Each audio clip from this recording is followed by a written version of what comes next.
그림과 같이 원뿔의 높이를 3등분 했습니다. 3등분. 3개 똑같이 나눴습니다. 그리고 밑면에 평행한 두 평면으로 잘라서 이렇게 세 토막 냈습니다. 자, 이때 가운데 부분, 이놈의 부피가 14래요. 그러면 나의 부피가 어떻게 되나 이놈을 구하시오라고 했습니다. 이건 뭘 물어봤는가 하면요. 이렇게 잘랐기 때문에 이 원뿔은 나 요놈은요. 전체하고 닮은 꼴입니다.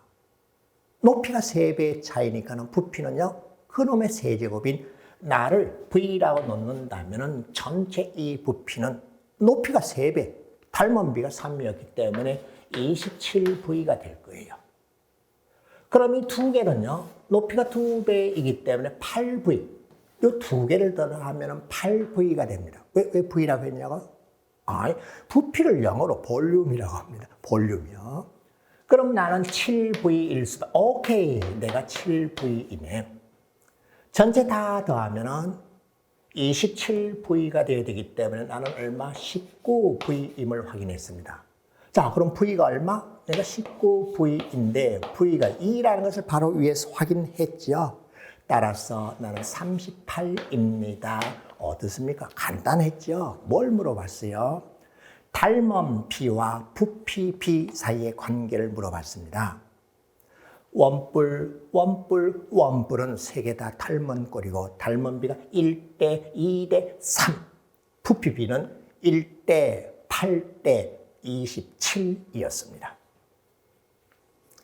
1차 함수 y 이퀄 마이너스 3분의 4x 플러스 4의 그래프가 1차 함수 그래프는 이와 같은 직선입니다.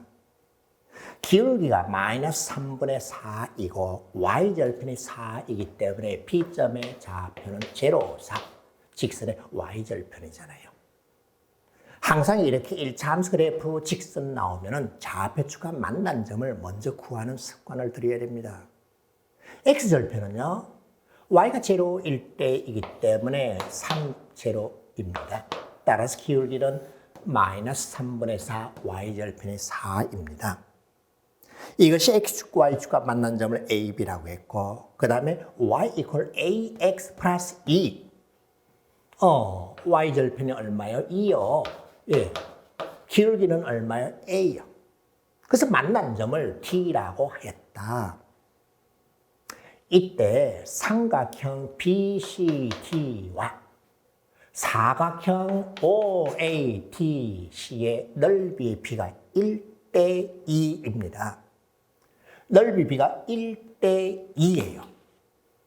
그때 A라고 하는 것, 직선의 기울기를 구하시오라고 하였기 때문에 D점의 좌표가 어떻게 되는지를 찾아내면 X값의 변화량에 대한 Y값의 변화량으로 A값을 구할 수 있죠.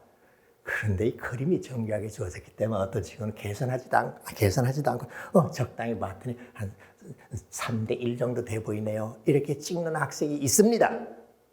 에이, 인생 그렇게 찍으면서 살면 안 됩니다. 중학생이니까 이렇게 그림이 주어지지만 나중에 고등학생 수능 되면 이런 거 그림 안 주어집니다. 계산해야 됩니다.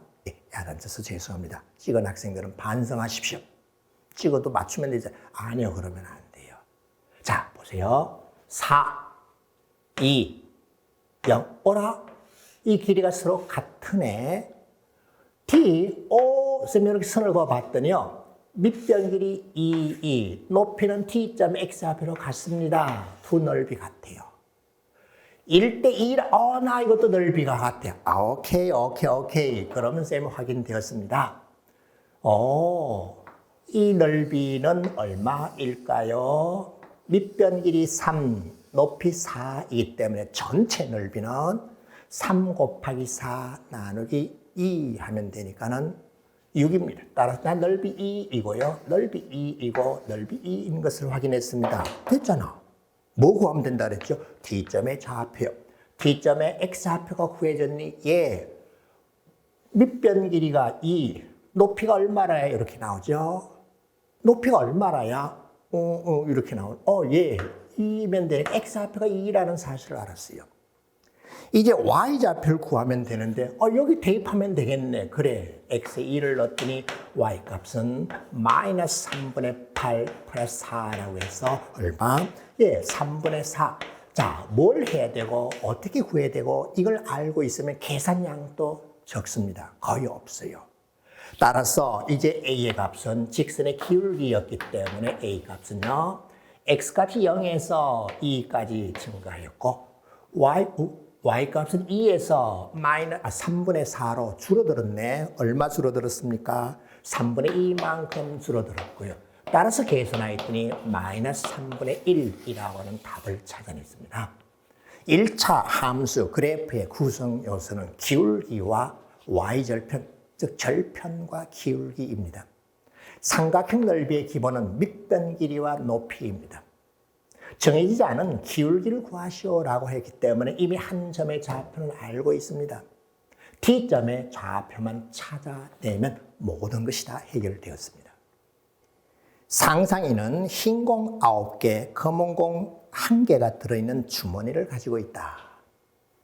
개념이는 흰 공 8개, 검은 공 2개가 들어있는 주머니를 가지고 있다. 각각 자신의 주머니에서 한 개씩의 공을 꺼낼 때 같은 세 개의 공이 나올 확률이 P분의 Q이다. P 플러스 Q의 값 분모 문제의 합을 물었고 P와 Q는 서로 소인 자연수라고 했습니다. 확률 문제죠.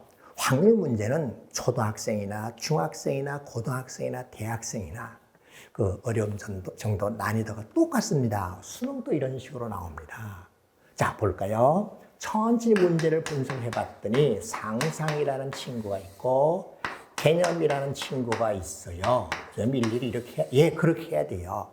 상상이가 가지고 있는 주머니가 있고 개념이가 가지고 있는 주머니가 있습니다.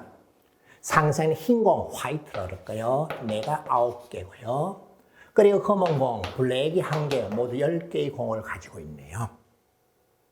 그 다음에 개념이는 흰 공이 8개고 검은 공이 2개, 나도 10개네. 하나씩 꺼냈는데 같은 색의 공입니다. 그러면 둘 다 흰색을 꺼냈거나 아니면 둘 다 검은색을 꺼내면 되겠네요.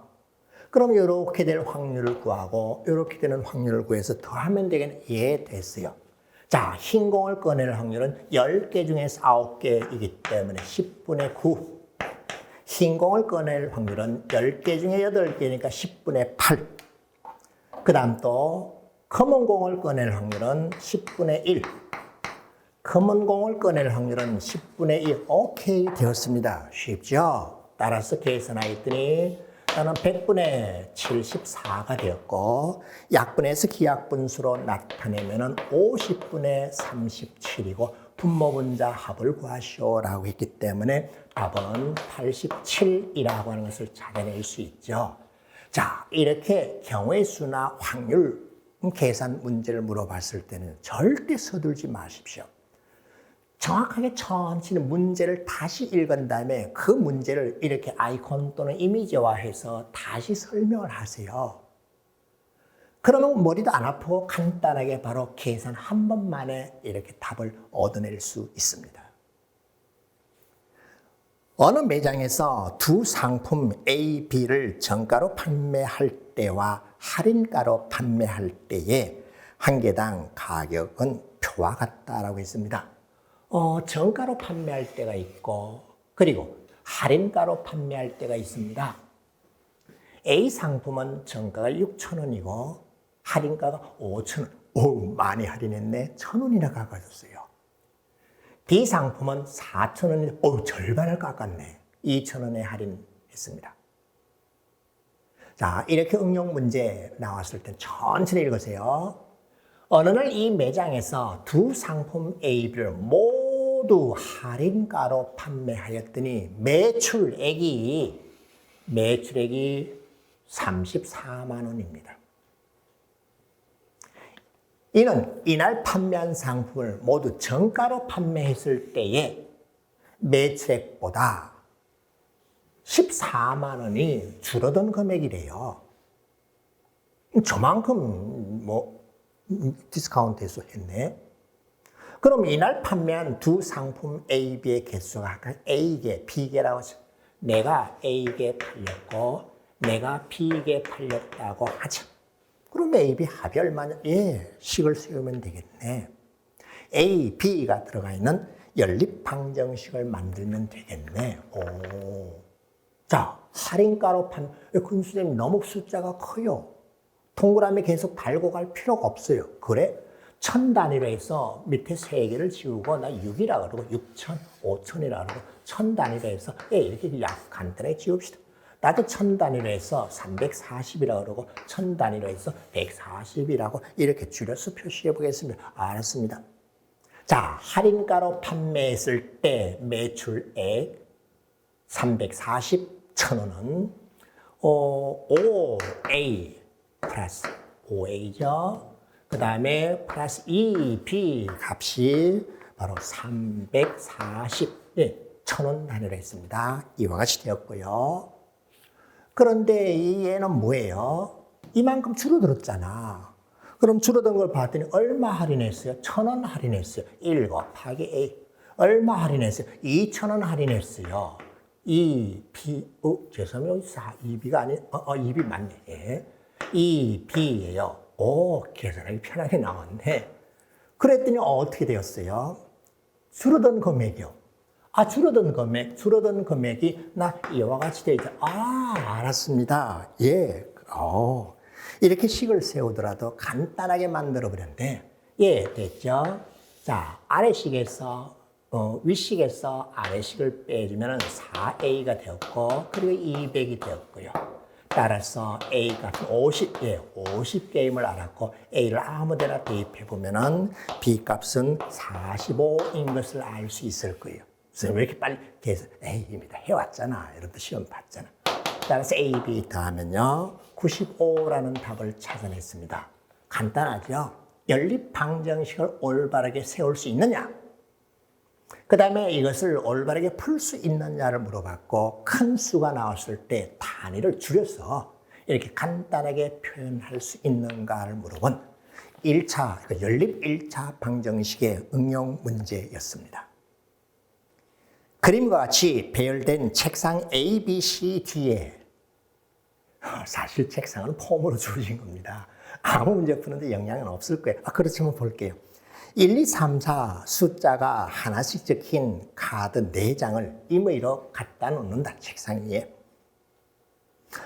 책상 C에 놓인 카드에 적힌 수가 A에 놓인 카드 적힌 수보다 크고, 예를 들어서 내가 1, 내가 2, C가 더 큰 거, 아래쪽에 더 큰 번호로 나왔다는 거예요. 마찬가지로 B에 있는 것이 D보다 작게 그러면 나요? 다 갖다 놨으니까 3, 4 이렇게 놓으면 되겠네요. 이렇게 카드가 놓여질 확률은? 이라고 물었습니다. 확률이 가장 기본은 모든 경우의 수에다가 주어진 조건을 만족하는 경우의 수의 비율을 구하는 겁니다. 그렇게 경우의 수에 대한 비율로 해도 되고, 각각의 확률을 구해서 더하거나 곱하는 방법을 이용해도 됩니다. 자, 우리 한번 볼게요.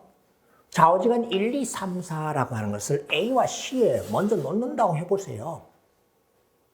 그러면은 A가 C보다 작거나 또는 A가 C보다 크거나 두 가지 경우밖에 없죠. 다 카드 번호 다르잖아요.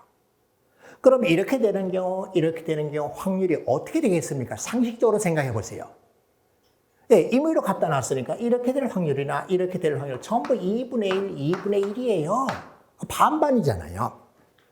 마찬가지로 B와 D의 경우도 이와 같이 되는 경우 역시 나도 반반입니다. 나도 반반이기 때문에 이와 같이 됩니다. 그러면 이렇게 되고 이렇게 되었을 확률이 곱해주면 되네. 끝 되었어요. 답은 4분의 1이에요. 어떤가요? 좀 흐탈스러운 거, 웃는 친구가 하나 있네. 그럼 너는 어떻게 했니? 저요, 이거 다 갖다 놓는 방법 구했더니 24가지가 나왔고요. 그 중에 이거 큰 거 구하고 하다가 짜증났어요. 예, 죄송합니다. 확률은 그렇게 경우의 수분의 경우의 수 비율로 해도 되지만, 각각의 경우 확률을 구해서 이와 같이 곱하거나 더하는 방법을 써도 되는데 지금은 이렇게 되고 이와 같이 되도록 하라고 했기 때문에 곱해서 계산하면 됩니다. 거의 그냥 상식적으로 이렇게 접근하면 됩니다. 답은 4분의 1이었습니다.